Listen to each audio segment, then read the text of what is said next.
Archaic Records. Hey, what's up, everybody? It's Archaic Records here with you again. My name is Jamie, coming to you from Nashville, Tennessee. And according to my calculations, it has been at least 10 minutes since we've talked about the Mr. T experience here on the channel. So for today's episode, we're going to go back and take sort of a comparative look at the first two volumes in the band's 3-disc compilation set, which they've been releasing sort of sporadically over the last several years. The name of that compilation set, of course, is Shards. Now, the Mr. T experience formed in Berkeley, California in 1985. The band released its first album, Everybody's Entitled to Their Own Opinion, in 1986. And seeing as this is at least the 714th time that I have brought the Mr. T experience onto Archaic Records, I thought I would spare you my fan origin story today, but I will tell you this very briefly, that this is a band that I first discovered back in 1996 and have remained a loyal devotee ever since. This is a band which remains in my top 10 favorite artists of all time, and I guess I should consider myself fortunate, at least in the sense that this was a band that I had the opportunity to see, I would say, probably between 10 and 12 times throughout the duration of their career. Now, I can't sit here and pretend to know what is going on behind the wall at Camp MTX. I'm not exactly sure what the current state of this band is. I don't know if they are active, inactive, retired, rehearsing, planning on playing any future shows, or, dare I pray, working on any sort of new material. But if the opportunity does present itself and you haven't seen this band live, at least at some point in the past, this is an opportunity, if given, that I would leap at before it becomes too late. Now, as I mentioned before, this band released their first album in 1986, and 30 years later, if my dates are correct, the band released what is, at least up to this point, their most current album. Now, I sort of personally refused to use the word last album because that sort of implies a finality to this band's career, which I am not really prepared to face at this point in time. I don't like the idea of this band being retired. I don't necessarily love the idea of referencing this band in the past tense, so I will just state that as of right now, 2016's King Dork approximately is the band's most current album, and this is an album that I did a full episode on several months ago, where I did more of a deep dive into this record and the books that accompany it. And this album, if you are sort of unfamiliar with it, is a sort of concept album, a companion piece, if you will, to the 2-volume YA series, King Dork and King Dork Approximately, written by MTX frontman Dr. Frank Portman. And this is an album that, although I would make the argument isn't necessarily the best in the band's catalog, it is a record that I do like a fair amount. It does have a little bit of clunkage on it, but generally speaking, this is a record that I think has turned out to be a very nice piece of the catalog, a vital piece of the library, if you will. Now, recently I heard in an interview where Dr. Frank Portman referred to this album as being nothing more than sort of a self-released vanity piece.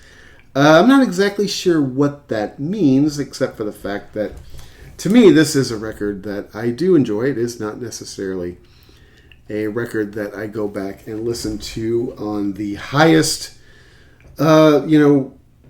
rotation, especially compared to some of the more classic material in the band's catalog. But since the release of this record, one thing that the band has done, as I mentioned just a second ago, is they have released 3 volumes in their compilation series called Shards. Now, basically what these are, according to Dr. Frank Portman himself, on the album's back sleeve, is these are basically orphaned tracks that were sort of in search of a forever home. So these albums, in a sense, sort of serve as the Humane Society for the Mr. T experience. And I mean, who doesn't love a good rescue story? You go ask my dogs Gizmo and Scratch, and they will advocate for a good rescue story every day. But one thing that these albums have done that I very much appreciate is they have sort of compiled all of this sort of rare, dare I say, deep material in the band's catalog into one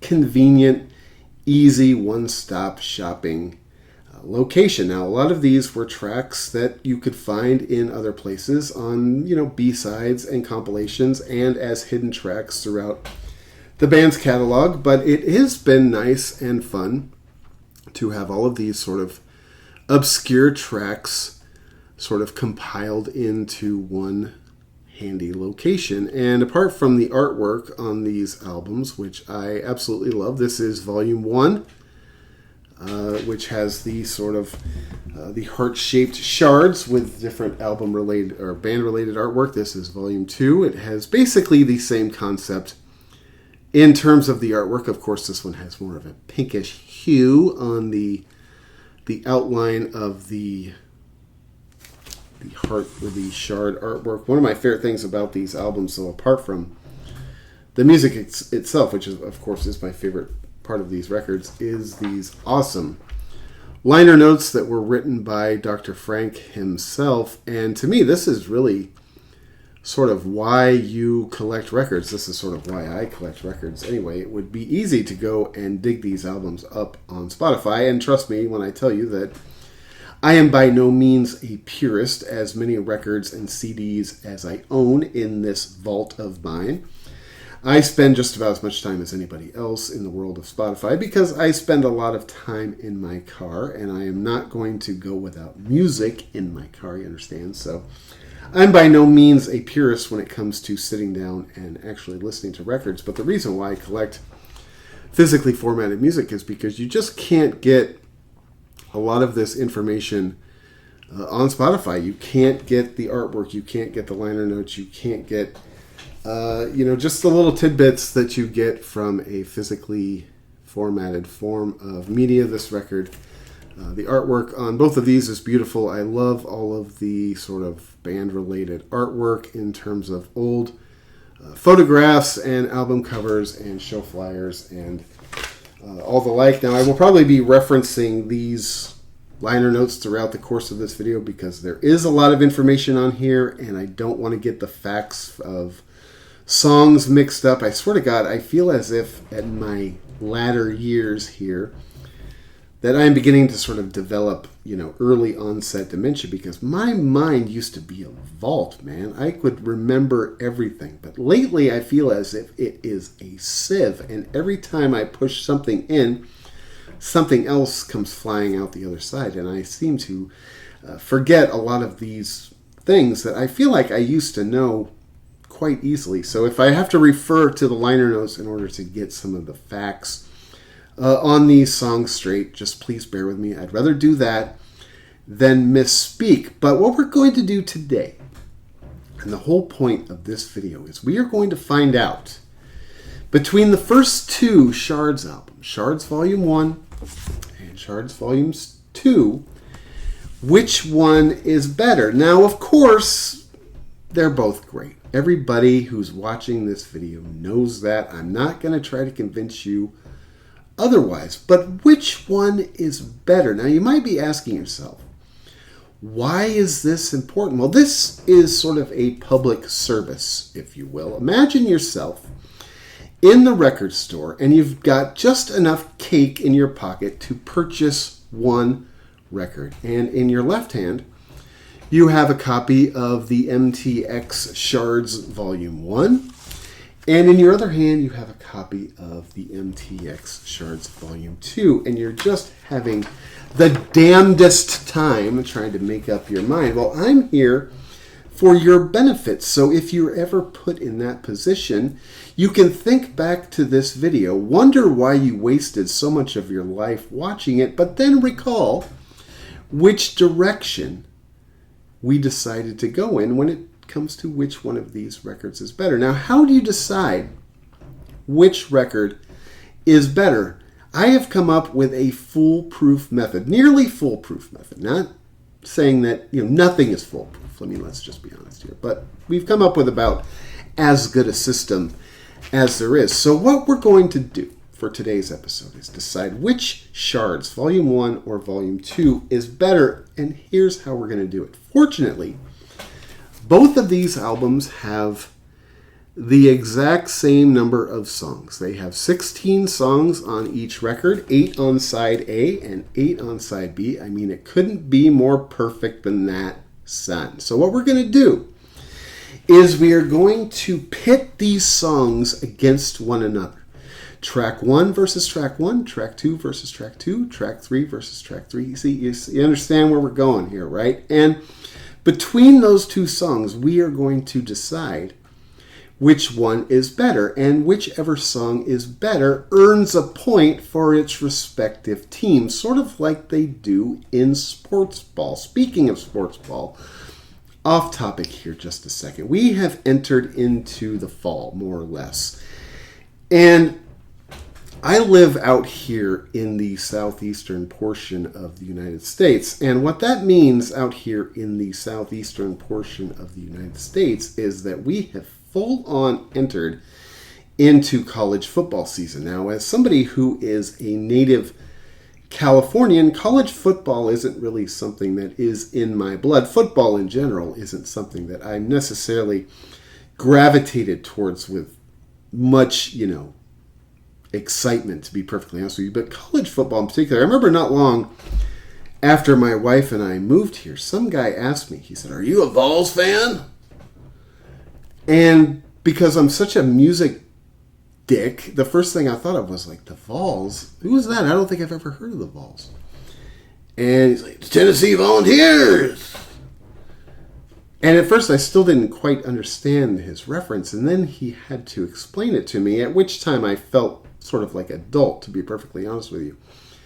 And I remember I replied to him, I was like, not really, I guess, I don't know. He's like, "Oh, you must be a Bama fan then, huh?" And I remember sort of thinking to myself, yeah, okay, whatever it takes to end this conversation. Man, I mean, honestly, whatever it takes to get me out of this labyrinth of confusion that you have placed me in, I will answer. So if you are unfamiliar with what it's like to live in the southeastern portion of the United States during college football season, I can assure you that it's quite taxing. I personally can never wait for the end of college football season, to be perfectly honest with you. But let's use that formula for the sort of basis of this game. And I actually don't really even know how this is going to turn out, so I have my little post-it note here, and as we go along, we are going to be keeping score. Now, this is actually much more than like a college football game. I mean, this is like a grudge match, man. This is like the battle of the century between two ultimate heavyweights. You remember back in 1987 when Andre the Giant fought Hulk Hogan at WrestleMania 3? Now, back in 1987, I was in, I think, middle school, and I went through a sort of short phase in my life where I was just obsessed with pro wrestling for about 3 years. I mean, it was my luggage. And my main dude was Andre the Giant. I just loved that guy. I thought he was unbeatable. I thought he was the height of snugness. But not long before WrestleMania 3 in 1987, if you remember, Andre the Giant turned his back on Hulk Hogan, and it was quite heartbreaking, at least for me. And I remember specifically that interview on whatever wrestling show it was that came on Saturday nights at 11 o'clock at my house up in Northern California, where I was just plugged in every week. I remember the week that Andre the Giant came out with Bobby the Brain Heenan on his side. It completely knocked me off my feet. It took away my equilibrium. I was crushed. How could Andre do this? How could he turn his back on his legion of admiring fans? And of course it came to a head at the Pontiac Silverdome in Detroit on WrestleMania 3, where Andre the Giant, let's just be honest here, he got robbed by Hulk Hogan, because in the early moments of that match at WrestleMania 3, when Hulk Hogan went to slam Andre the Giant, he fell back, Andre pinned him, and he pinned him for the 3 count. I was convinced that he was the world's heavyweight champion. And even though he turned bad, and he turned his back on Hulk Hogan, I still had to sort of secretly root for Andre, because he was my guy. He was my guy, and I never really dug Hulk Hogan. What was the deal with Hulk Hogan? He was like too good. Right? He was like Captain America. He was like Superman. He had no flaws. I like characters and heroes that have flaws, son. So, anyway, if you remember that, that's an old reference for an old man. But that grudge match in WrestleMania 3, 1987 has nothing on what we are about to experience here. Because in this corner right here, you've got the jugs. You've got MTX Shards Volume 1. This thing is chocked full of the goods. And on the right corner, you've got Shards Volume 2, which is equally snuggalicious, with just as many goodies in its basket. So which one will reign supreme? We're about to find out right now without any further ado. Like I said, there's 16 songs on each one of these. We're going to find out right now which Shards by the MTX, Volumes 1 or 2, now, there are 3. We'll get to 3 in a second. But we'll find out which one or 2, is better, starting right now. Anyway, the first song on Shards Volume 1, which goes first. We'll give the honors to Shards Volume 1, since it is the older release. Is a song from 1997, a song called King Dork. Originally recorded for the Revenge is Sweet and So Are You album, but the song was never completely completed according to the liner notes, and it would be eventually included on the 2001 special edition of the Bands and the Women Who Love Them compilation, a CD which I love. It is a CD that I believe, if I'm not mistaken, I don't have it right here in my hand, but I think the CD had something like 21 or 22 tracks on it after the actual mini album. And the Women That Love Them had, I think, 7 songs on it. But that special edition version of And the Women That Love Them is a video that I'm going to do on this channel. As I've mentioned before in the past, this is a band that I don't keep very far beyond my arm's reach at all times. So you're definitely going to be getting more MTX content on this channel. But I actually really like this song. This is a song that is also included on the King Dork Approximately album, appropriately enough. It's also the name of the book from the series that that record is named after. There's King Dork and King Dork Approximately. This is a song I've always really liked. It does have sort of a standard kind of MTX feel to it in terms of the instrumental track and the vocals. I really like this song. This song I've always maintained kind of makes me think of myself. Back when I was in high school, I was definitely a nerd. When I was in high school, I did not have very many friends. Anything that you could do in my high school to repel girls, I ruled at. My best friend and I spent most of our free time not socializing with our classmates, but in either his or my bedroom on the weekends, arguing over which Marvel Universe heroines we thought were the most attractive. So I think that this song is really good. I like the fact that it sort of kicks off this first compilation. The second song, or at least the first song on Shards Volume 2, is a song called We Are the Future People of Tomorrow from 1996. Originally, this song was recorded for the Love is Dead album. According to the liner notes, producer Kevin Army sort of shelved this song, making the argument that the band had already done some material that was very similar to this. This particular version of the song was recorded in New Hampshire and would be included on the compilation album More Bounce to the Ounce, which was produced by Joe King. I actually really like this song. This song has sort of like a political sort of slant to it. You don't think of the MTX as being a political band, or at least I don't anyway. But this song definitely does have sort of a political slant. In the liner notes, Frank Portman also says that originally he sort of pictured this song as being sort of a folk song in the spirit of sort of Donovan. I really like this song a lot. Now this, right off the bat, this is sort of a tough one between these two songs, but because I like both these songs a lot. But I'm going to give the point on this one to We Are the Future People of Tomorrow. I just really like this song a lot. Nothing against King Dork, but it's just slightly better, so I'll give that point to Shards Volume 2. Alright, the second song on Shards Volume 1 is the song How I Made a Million in a Punk rock band. Originally recorded for the Making Things with Lights album.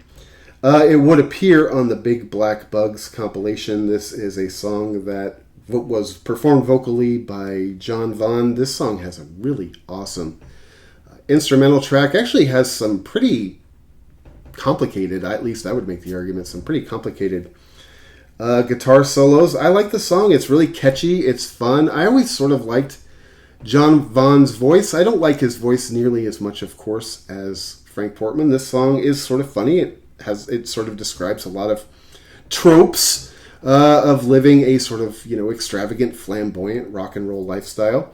I actually really like this song. The second song on Shards Volume 2 is There Something I Should Know?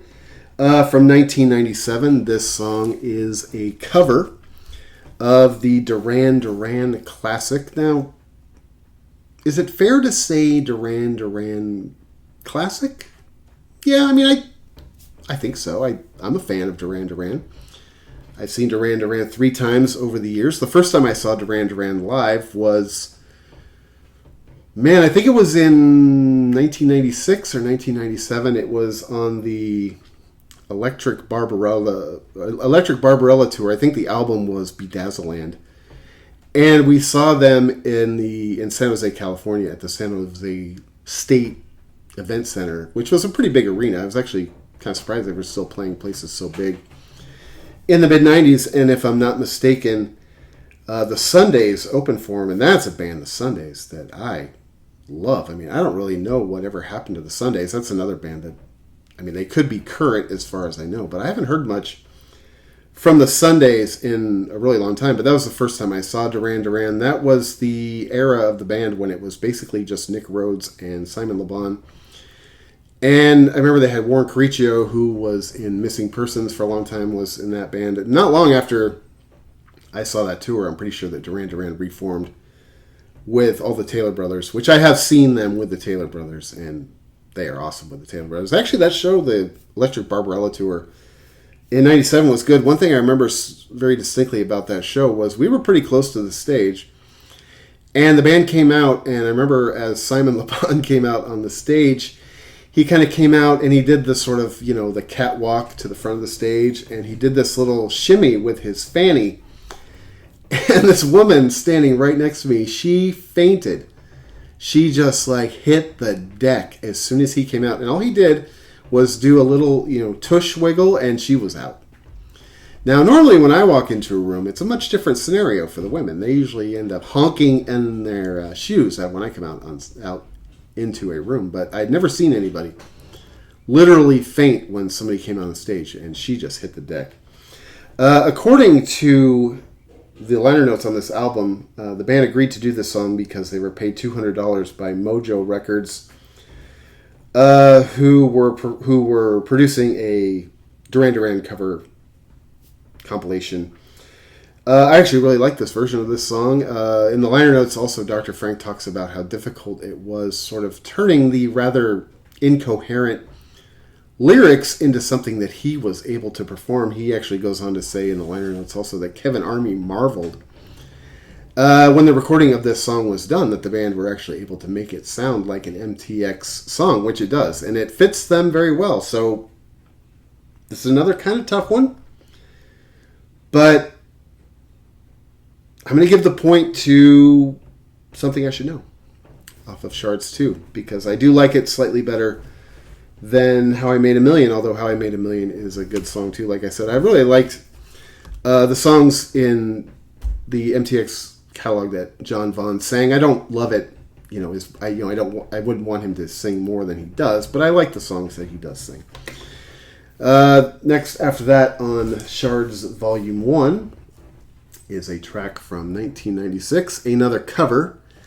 This one is from an old band called the Collins Kids. We're going back to like the 1950s here. In fact, if I'm not mistaken, and I wouldn't say this if I wasn't 99% sure that I'm right, but I think that Larry Collins just passed away not too long ago. But if you want to hear some good old rockabilly, countrified rockabilly, early rock and roll, go check out some of those early recordings by the Collins Kids. I mean, those kids were like proteges. I mean, they were remarkable. It was Larry and Lori Collins, and they were awesome. I have a couple of their compilation records lying around here. That was a band that I discovered on CD back in the kind of early 2000s. I went through this phase where I was collecting a lot of early rock and roll records on CD, at least at the time, and there was this label called Bear Family Records, and they used to put out these compilations that were just the jugs. And I remember that's sort of how I discovered the Collins Kids. Was I found one of their compilations on CD, and basically just based on the photograph of the two kids on the cover. And Larry Collins, back when this band started, he was just a little he was basically like a carpet knight when that band first started. But go back and check out the Collins Kids. This song is awesome. The Collins Kids version of this song is awesome. I really like this version of it too. This song also, apparently, according to the liner notes, was included on the Bounce to the Ounce compilation.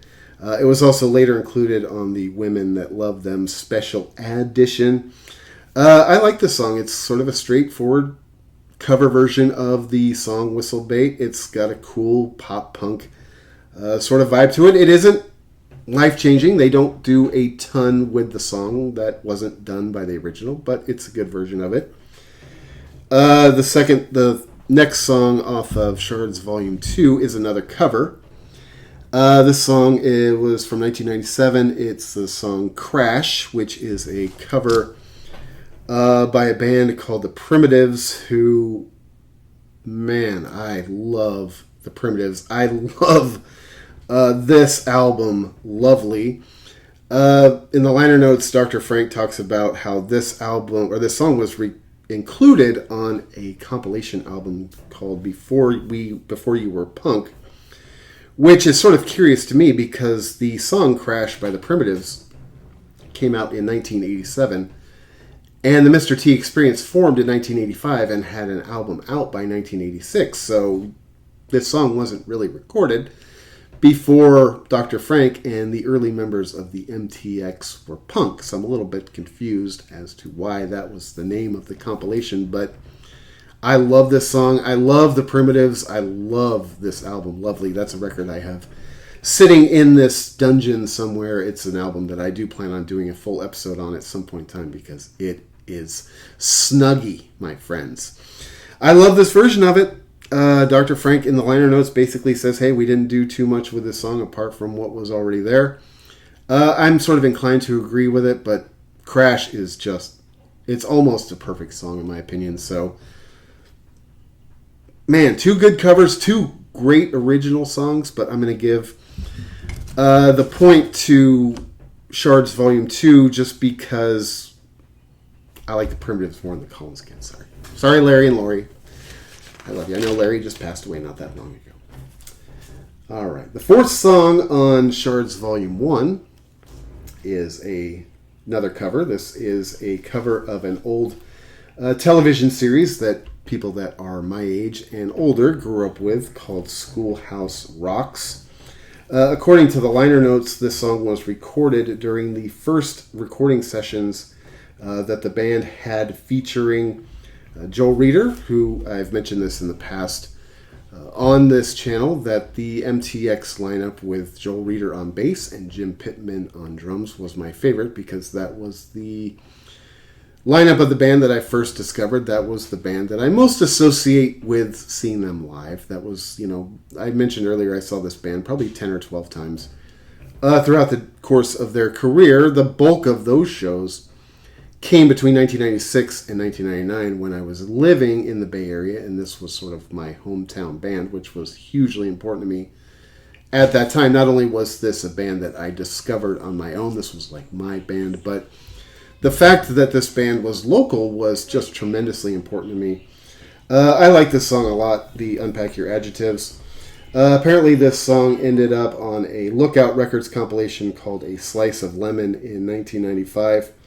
I love this song. It has a great bass track. Welcome to the band, Joel Pittman, who is one of my favorite bassists of all time. I love the bass track on this album. Of course, anybody that's my age or slightly older, they have sort of a soft spot for Schoolhouse Rock. I'm no different. I have the DVD of all the old Schoolhouse Rock songs. Not that it's something that I bust out and listen to every day, but I have it. It's just a big piece of my childhood. I am a huge fan of English, so anything that has to do with reading or the English language, I'm a big fan of.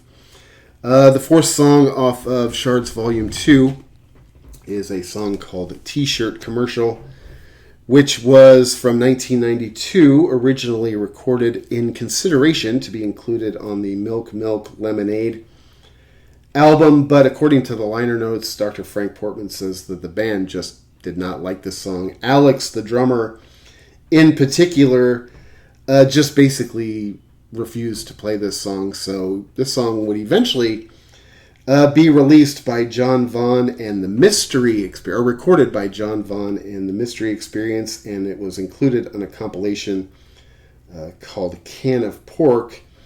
I love this song. It basically does sound like a commercial. It sounds very jingly. Now, the one question I have, and it's probably an obvious answer, but it's not super clear in the liner notes, is this version of it played by the Mr. T Experience, or is this the version that was recorded with the Mystery Experience? Not that it matters. It doesn't matter, mind you.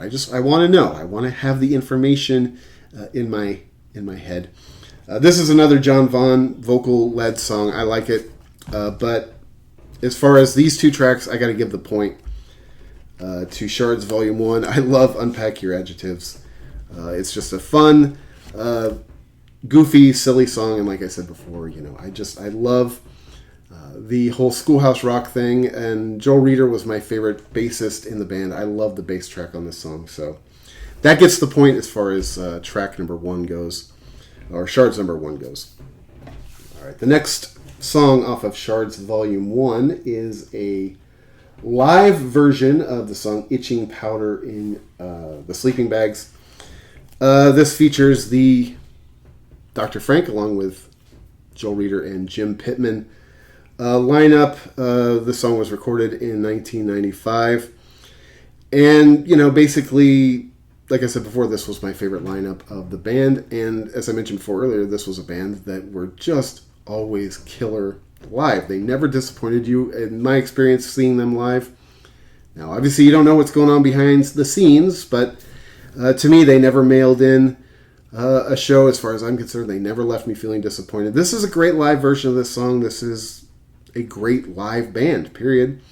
The next song off of Shards Volume 2 is Viva la France, which was recorded in 1992. Apparently, this is basically the same exact instrumental track from God Bless America, which is one of my favorite songs in these Shards compilations. But the vocals were recorded over it in French. It's okay. This was also included on the Can of Pork compilation. In the liner notes, Dr. Frank talks about how this song is sort of inexplicably, however you say that word, one of the songs that people still come up to him and request to see live. Now, God Bless America version of it, I'm all in. That's one of my favorite songs, especially in this collection of songs. But this version of it is okay. I'm going to give the point on this one to the live version of Itching Powder because this was such a great live band. And man, going back and seeing these guys, that was recorded before I was a fan in 1995. But I saw them not long after that. And that lineup of Frank, Joel, and Jim was the jugs. So Shards number 1 gets the point on that one. All right. The next song on Shards Volume 1 is a song called Fill in the Blank. This was recorded in 1990, originally for consideration on the Making Things with Light album. It ended up appearing on the Flipside compilation called The Big One. This is a good song. This is a song that I actually really like. It's sort of chippy. It's got kind of an angry tone. You get the sense lyrically that the narrator of this song is sort of frustrated with the person that they're referring to because this person is just full of big talk and never sort of sees things. All the way through to the end, you get the sense that there is a little bit of animosity in this song. There's nothing wrong with a little bit of anger and animosity when it comes to punk rock. The next song on Shards Volume 2 is a song called Time for Your Medicine. I love the instrumental track on this one, including the drum solo, which Dr. Frank himself admits in the liner notes is sort of a delicate procedure. For me personally, when it comes to going to bigger rock shows, now you don't normally see this at a punk rock show, obviously, but for me, like, you know, when it gets to a point of a show, like last year my wife and I went to go see Kiss on the end of the road tour here in Nashville, and that was a great show. I'm a big Kiss fan. But when you get to the point of the show when it's bass, guitar, and drum solo time, for me, that's generally a beer and piss break coming from more of a punk rock mindset. I don't have a lot of use for that stuff. I've never been a big fan of the doodly doodly doodly doodly doodly guitar nonsensical bullshit. But the drum solo on this song is pretty manageable in terms of its, you know, time. And I actually really like this song. So this is another song that John Vaughn does the vocals on, but this one's tough. Fill in the Blank or Medicine. This one is tough. I actually like both of these songs a fair amount, but based on the sort of, chippiness and the kind of grouchiness of Fill in the Blank, I'll give the point to Shards Volume 1 on that one. So I'll take that one over Medicine by just a little bit. The next song on Shards Volume 1 is The Jugs, son. That is a song called God Bless America. One of my favorite songs. Maybe my favorite song in this entire collection of songs.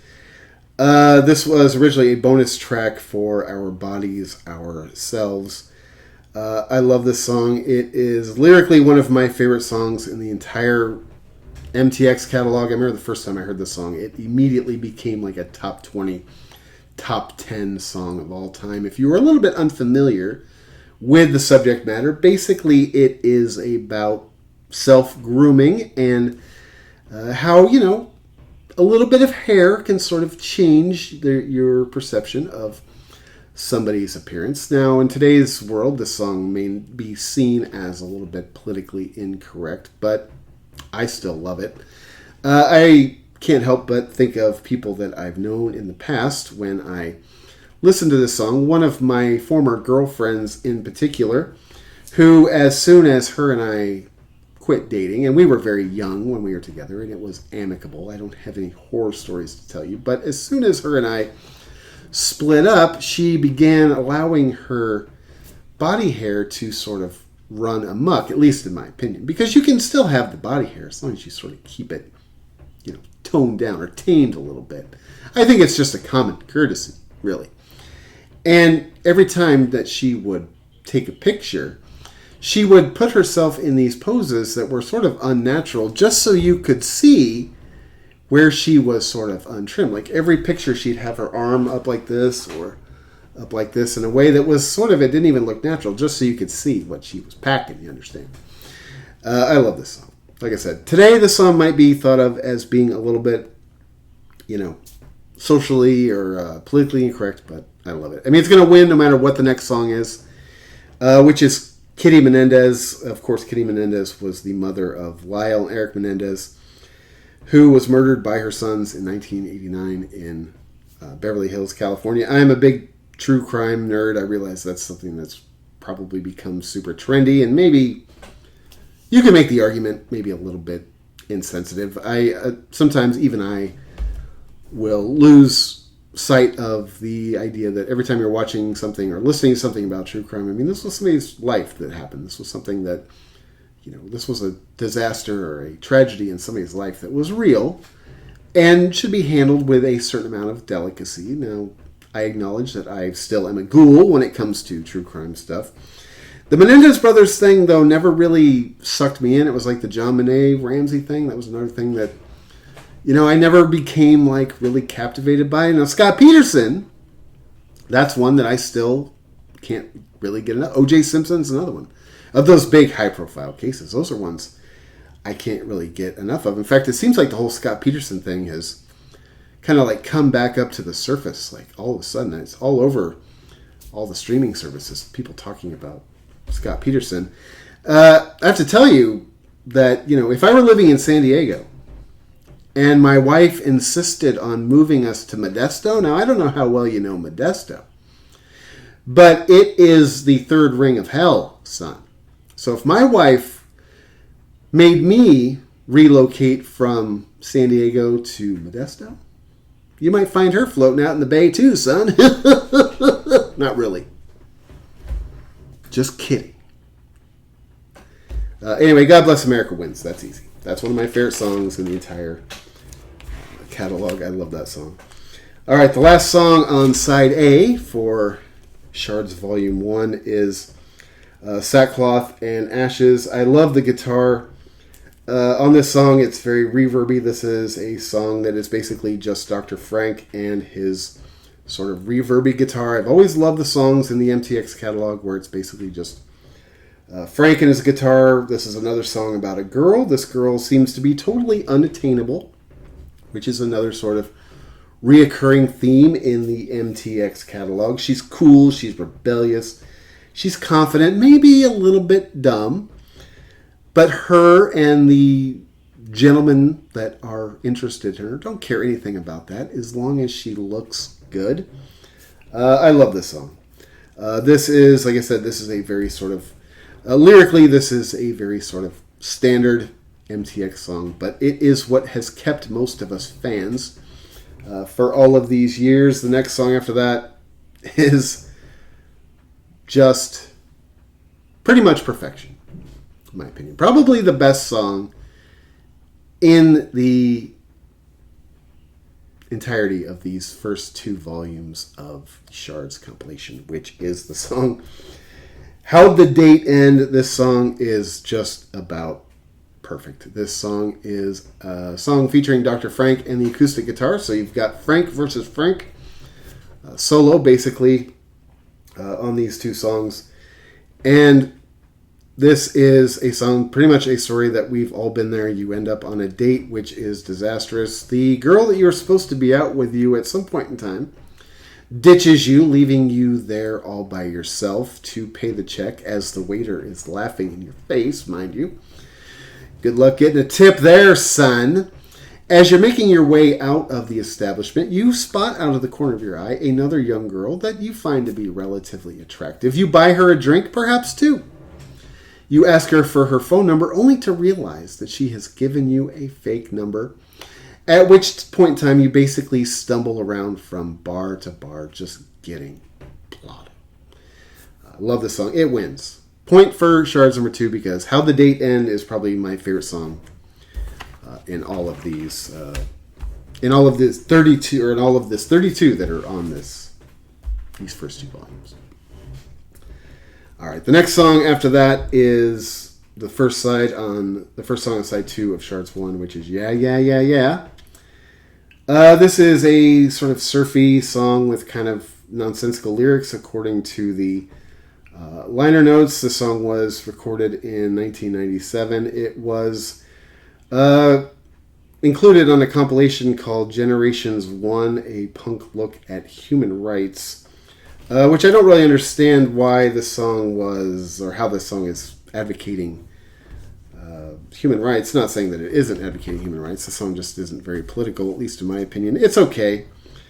It doesn't really do much for me. This is one of the weaker tracks on the album as far as I'm concerned. It's going up against a song called Told You Once, which is the first track on side 2 of Shards 2, and this song is literally 10 seconds long. It says in the liner notes that this song was featured on a compilation called Short Music for Short People, a compilation that was put out by Fat Records, and it was meant to be the song that was the shortest on the compilation. Now, unfortunately, they got beat out by a couple seconds by a band called the Fizzy Bangers. The idea of this album was to have songs that were 30 seconds or less, according to the liner notes. I like this song. It's silly. It's fun. It's 10 seconds long, so you can't really pick it apart. You can't analyze it. Thank God for you, huh? I'm going to give that one the point because, yeah.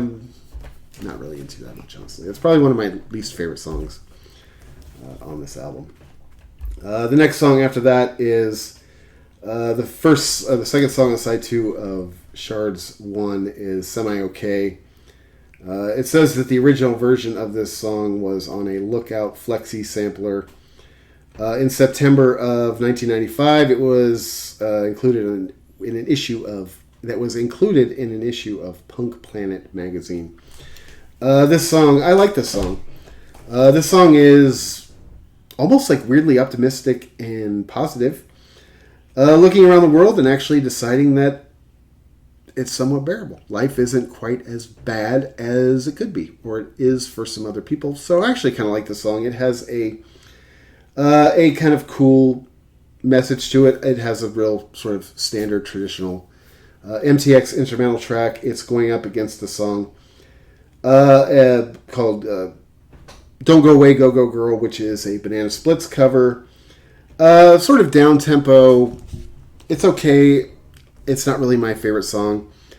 This song was recorded for a 4-song Banana Splits cover compilation called Banana Pad Riot, which also featured tracks from Young Fresh Fellows, The Vindictives, and Boris the Sprinkler, according to the liner notes. It's okay. Semi-okay gets the point for that one as far as I'm concerned. The next song after that is one of my favorite songs off of Shards number 1, which is Flying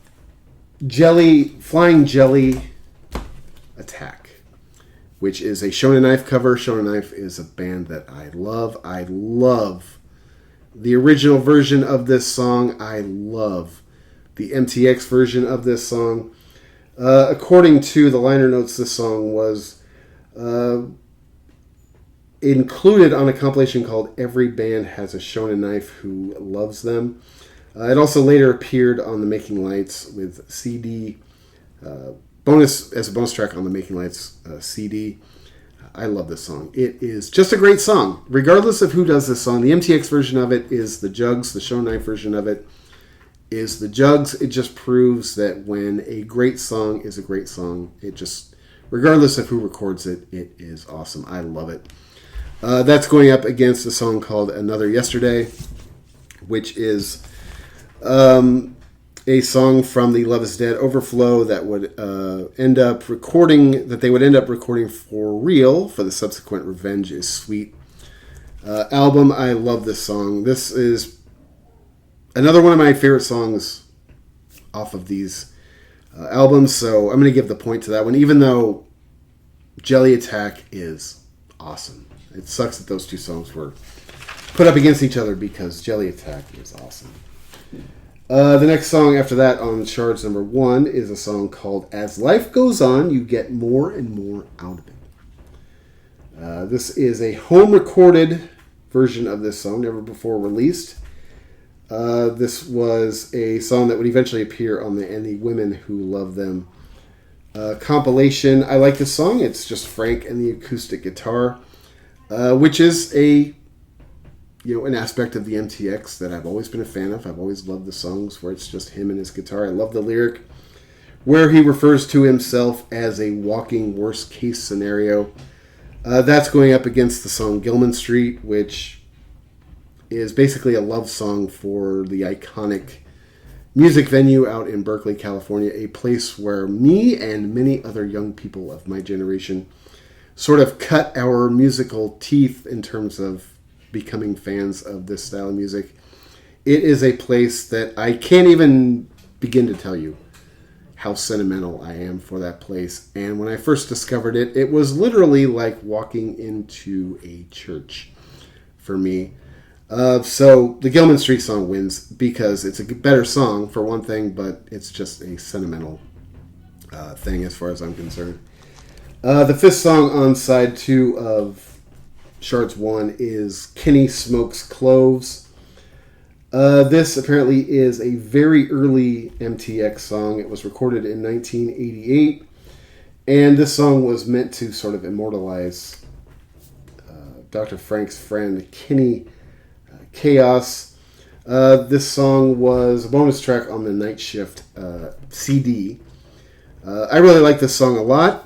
If you are unfamiliar with what cloves are, or what cloves were, you're looking at a pack right here. Not that I'm condoning the use of them or advocating it as a benefit to your health, but it's something that I just happen to enjoy once in a while. Something that I used to enjoy all the time, and now I enjoy on a very limited basis, but it's just something that you always sort of associate with a certain type of people from a certain era. Not too long ago, several years ago, my wife and I, when we first started dating, we were both living in Santa Cruz, California, and we began hanging out at this place after work called the Windjammer, which was this sort of divey, awesome, scuzzy bar in Aptos, California. And I would excuse myself from the proceedings. I would go outside and I would burn one of these. And I remember one day specifically, this guy came outside and he basically leveled the greatest insult I've ever heard in my entire life. But the thing that made it the greatest insult I've heard in my entire life was that it was totally on accident. It was unintentional. He came out and he said, "Man, it smells like 1992 out here." And I basically fell over because I understood exactly what he meant. The next song after that for Shards 2 is I Ain't Gonna Be History, which is a song by the Maniacs. I don't really know the original version of this song. I like it, but Kenny Smokes Cloves wins every day as far as I'm concerned. The next song on Shards 1 is Can't Get There From Here, which is an REM cover from the REM album Fables of the Reconstruction. I love the REM version of this song. I'm actually a pretty big REM fan, especially of that era of their career, although in my opinion REM really couldn't do a lot wrong. I haven't really covered REM much on this channel as of yet, but they are a band that I really like. I like this song. It's okay. I don't think it's as good as the original. Not even close, I might add. Dr. Frank talks about in the liner notes trying to make sense of Michael Stipe's lyrics in, as they were recording the song. To me, it just kind of sounds like a Mr. T Experience version of it. It's not earth-shattering. It's not bad, but I like the REM version of it better. That goes up against a song called Look Back and Crack. This is a pretty straightforward song. I love the instrumental track, especially the bass. Basically, this song has, all the trappings. This song is about somebody who has all the trappings of a happy life, but yet somehow finds themselves to be unsatisfied and unhappy. At least that's the way I interpret this song. I give the point on that one to Shards Volume 2. The REM song, I don't know. It doesn't really do a lot for me. The next song on Shards Volume 1 is a song called Boredom Zone. Apparently this song dates back to Dr. Frank being in high school.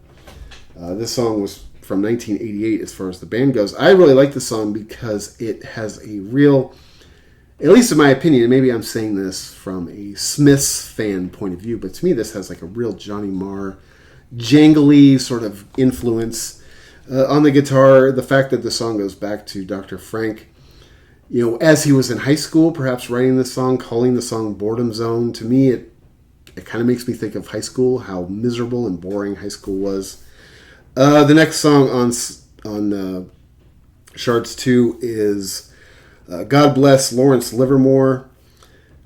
which is basically the same instrumental track as God Bless America. This song is nowhere near as good as God Bless America. Originally, I thought that this song was about the town of Livermore, which is in the in the Bay Area in Alameda County. I was thinking to myself, is this the guy that founded the town of Livermore? But it turned out that the founder of the city of Livermore is a guy by the name of Robert Livermore. But Lawrence Livermore is a federally funded research development center in Livermore, California. So I wasn't entirely wrong, as dumb as I am. Basically, I guess it's a nuclear research facility which employs 9,000 people. That's what I could find online. I don't know what to tell you. I'll take Boredom Zone, honestly. All right, the last song on Shards 1 is a song called I Was Losing You All Along. I really like this song. It sounds a little bit unpolished, but it's got really good bones. This is a very well-written song. It has that sort of kind of typical MTX kind of vibe to it. I really like this song a lot. This song was from 1997. It was originally in consideration for the Revenge is Sweet album. That goes up against another version of King Dork, which is the Forward Till Death version. We sort of talked about King Dork earlier, so I will spare you that now and tell you that I'm going to give the point on that one to I Was Losing You All Along, which is just awesome. So let me tally this up real quick, find out which Shards album is better.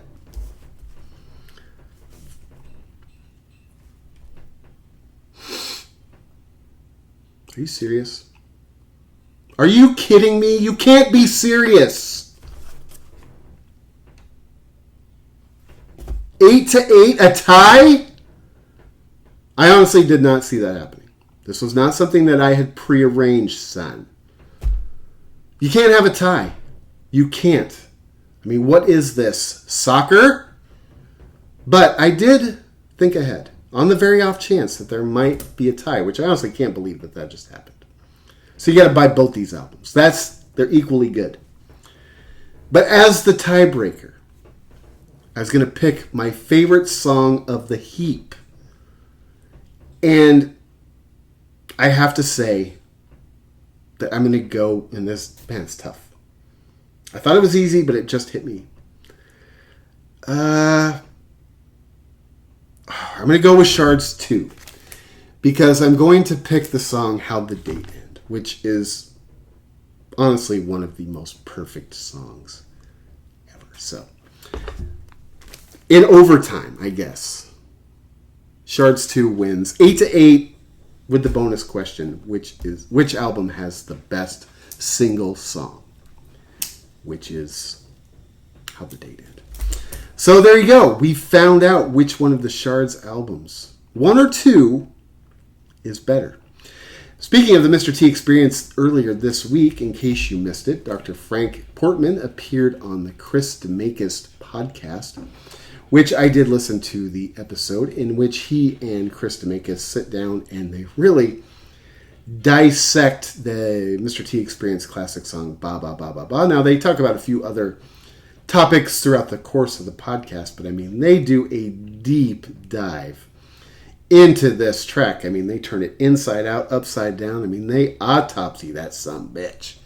So if you're interested in going back and listening to something featuring Dr. Frank Portman talking about one of the band's biggest songs off of what is probably their most popular album, go and check out this week's episode of the Chris DeMakis podcast. Chris DeMakis podcast is something that I enjoy. It honestly, it sort of depends on, for me, it's sort of reliant on who the guest is. If it's somebody cool, I'm always down to listen to it. I don't really listen to it for Chris DeMakis himself. He's kind of a lot to listen to, and man, Less Than Jake is something I don't know. I never really got. I don't exactly know who Jake is, but that band is less than something, let me tell you. Good, mostly.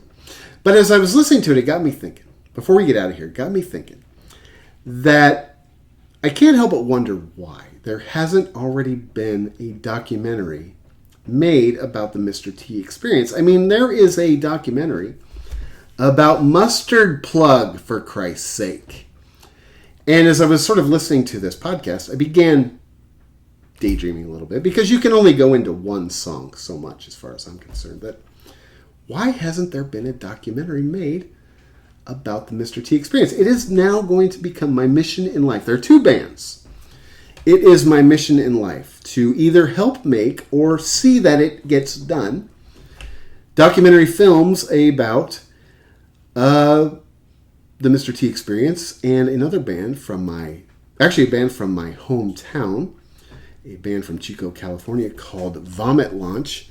It is my dream to see those two bands featured in documentary films before my time comes to purchase the farm. Like I said, there have been several bands much inferior to both the Mr. T experience and Vomit Launch. And if you aren't familiar with Vomit Launch, you need to turn off this video and go listen to Vomit Launch from my hometown of Chico, California. It might surprise you how good they are. One more thing real quick. We talked about Shards Volume 1 and Volume 2, but at a future date, we will be talking about the album Shards Volume 3, which, according to Dr. Frank Portman in the liner notes, I mean, this is like scraping the bottom of the shards to get the tracks for Volume 3. Volume 3 is actually really good. Now, it has less tracks than the Volumes 1 and 2, but go out and check out that record as well. I don't think that you'll be disappointed. Anyway, my wife and I are off tonight to go see the Bridge City Sinners at Marathon Music Works here in Nashville. I feel as if she's probably getting impatient, waiting for me to hit the road. So I'm going to go ahead and call it good from now on for tonight's episode. I'm sure that it has been excruciatingly long as it is. So I appreciate you checking out this video. This is Archaic Records. My name is Jamie, coming at you from Nashville, Tennessee. Be sure to go out and support your local record store. Check back most weeks for Morrissey Monday, a weekly celebration of all things Morrissey and the Smiths, as well as other record content and album reviews throughout the week. And I'm just about a week and a half away from heading out to California to see Johnny Marr at the Warfield in San Francisco, California, at which point I will be stopping into the Holy Grail, the Holy Church, if you will, Amoeba Records. Oh man, I can't wait. If you could see what was going on below this desk right now, you would notice some bonage. All right, well, until next time, my friends, I think we are done here. So, talk to you then.